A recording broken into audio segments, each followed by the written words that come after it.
আসসালামু আলাইকুম দর্শক, আপনাদের অনেকেরই প্রশ্ন থাকে যে সৌদি আরবে কত বছর বয়স হলে যাওয়া যায়। দর্শক, আপনার বয়স যতই হোক কোনো অসুবিধা নাই, তবে সৌদি আরবে যাওয়ার জন্য পাসপোর্ট বাধ্যতামূলক। পাসপোর্টে আপনার বয়সটাও বাধ্যতামূলক। আমরা অনেকেই সৌদি আরব যাওয়ার জন্য ইচ্ছুক, বিশেষ করে বর্তমান ইয়াং বয়সে যারা আছে, ইয়াং জেনারেশন যারা আছে, তারা বেশিরভাগই বিদেশের প্রতি তাদের আগ্রহটা বেশি। কারণ পড়াশোনা করে দেখা যায় যে বর্তমান সময় চাকরি পাওয়াটা অনেকটাই আলাদিনের চেরাগের মতোই।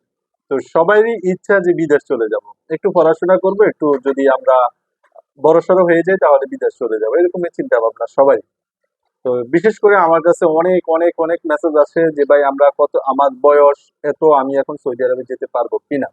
তো দর্শক, সংক্ষিপ্ত আকারে বলবো, যদি আপনার বয়স 21+ না হয় তাহলে আপনি সৌদি আরবে যেতে পারবেন না।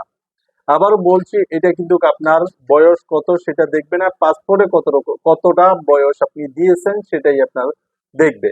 পাসপোর্টে যদি আপনার 21+ থাকে তাহলে আপনি সৌদি আরবে প্রবেশ করতে পারবেন, এই ক্ষেত্রে কোনো অসুবিধা হবে না। আর যদি আপনার 21-এর নিচে হয়, একদিনও কম হয়, তাহলে আপনি সৌদি আরবে প্রবেশ করতে পারবেন না। দর্শক, অনেকেই এজেন্সির সাথে যোগাযোগ করার জন্য চেষ্টা করেন, অনেকেই বলেন যে ভাই ভালো করে তথ্যটা আমাকে দেওয়ার চেষ্টা করেন।